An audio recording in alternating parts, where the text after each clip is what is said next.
por que que os astros que medem o tempo são criados no quarto dia da criação. Apesar de que desde o primeiro, à tarde e manhã. Como é que pode ter tarde e manhã se o Sol não existia, a Lua não existia? Por que que a Terra era sem forma e vazia? E como é que o senhor entende isso? Que abismo é esse, né, onde havia trevas? Se o senhor puder traduzir isso para nós, é melhor. Então vamos lá. E depois a questão dos dias. Existem alguns erros muito comuns. Deixa eu começar falando um pouquinho, antes de pegar a sem forma e vazia e a trevas, falar um pouquinho da questão da rotação da Terra. Muitas pessoas acham que o dia é medido pelo Sol. Isso não é verdade. Não dá para a gente fazer isso. Como que não? Porque, pelo seguinte, a Terra está girando em volta do Sol, certo? Certo. E ela está girando em volta do seu eixo. Então vamos imaginar a Terra, o Sol aqui em cima e a Terra aqui embaixo, direitinho, tá? Certinho aqui, ó. Então esse ponto da Terra está apontando para o Sol. Ela vai dar uma volta em volta do seu eixo e vai se deslocar em volta do Sol. Quando esse ponto estiver aqui, tiver dado uma volta certinha, o Sol vai estar aqui. Já não é mais uma rotação.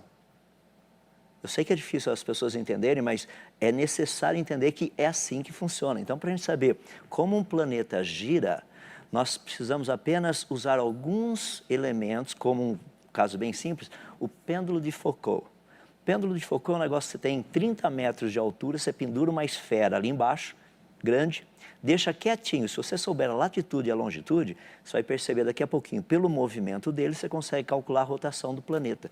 Não precisa ter Sol, não precisa ter Lua, não precisa ter nada em volta. Nada, absolutamente nada. Então, quando a gente fala assim, não, mas não dá para saber do dia, porque ainda não tinha Sol, o Sol não tinha sido criado. O planeta rodando, você não precisa de Sol. Por exemplo, tem um monte de coisa rodando aí no espaço, que está meio no escuro, a gente consegue medir a rotação.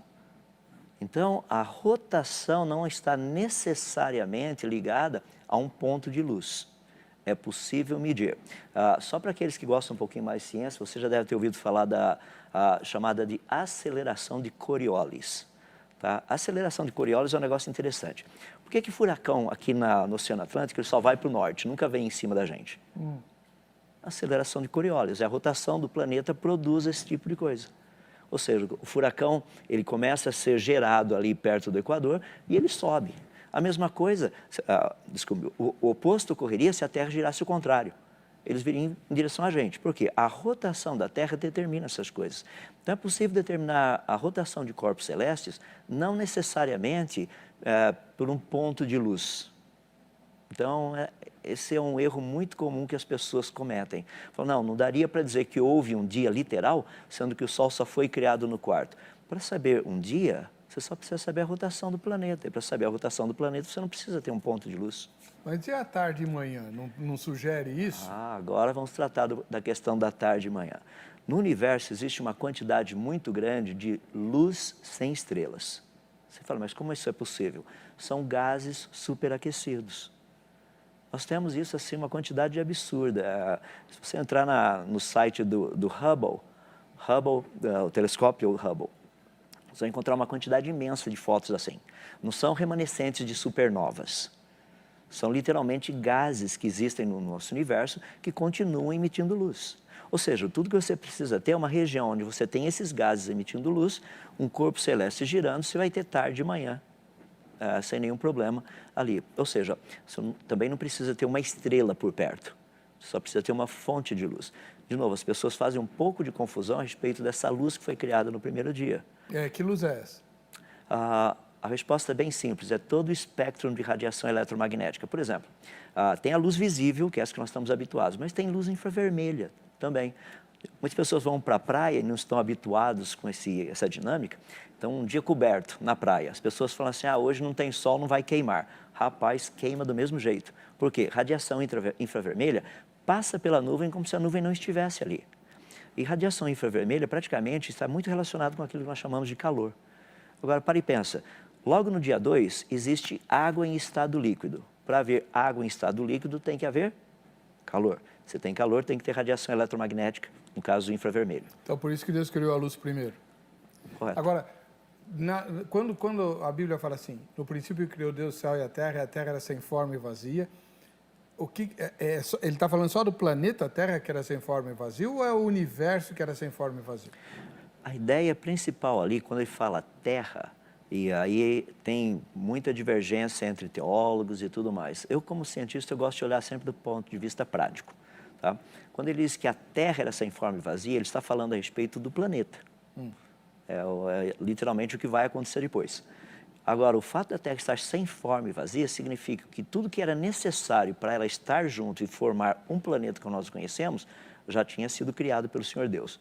Agora iria ocorrer um processo dele para fazer com que esse negócio se juntasse e ficasse um planeta. Isso daí, obviamente, está relacionado com todo o aspecto da criação do primeiro dia, que você encontra tarde e manhã no primeiro dia.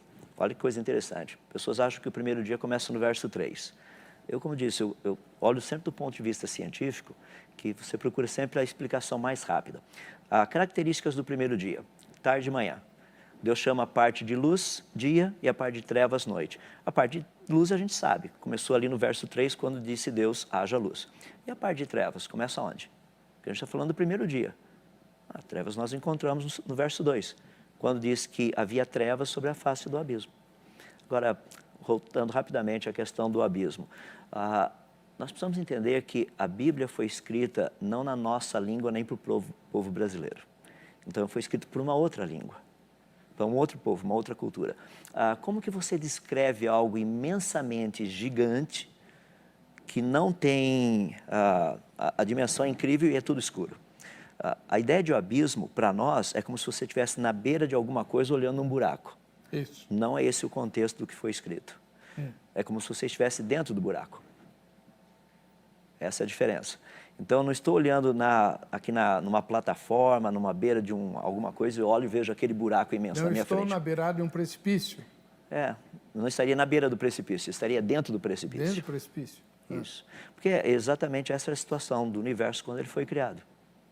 Deus trouxe à existência, e é importante, Deus traz à existência tempo, espaço e matéria.